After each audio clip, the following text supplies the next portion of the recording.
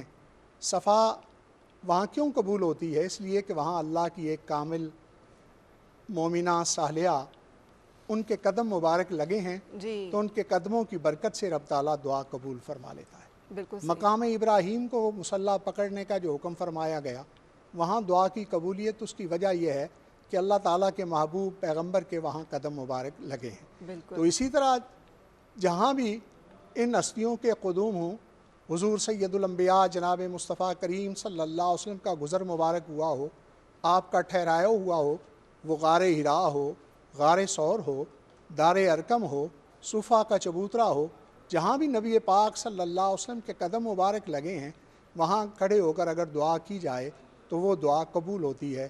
احادیث مبارکہ کے اندر، آثار صحابہ کے اندر خندق کے قریب مسجد، اس کی نشاندہی کی گئی کہ عصر اور مغرب کے درمیان جو یہاں دعا کرے اللہ رب العزت اس دعا کو قبول فرماتا ہے۔ ٹھیک۔ تو اس کی وجہ وہاں بھی سرکار دو عالم صلی اللہ علیہ وسلم کے قدوم کی برکتیں موجود ہیں۔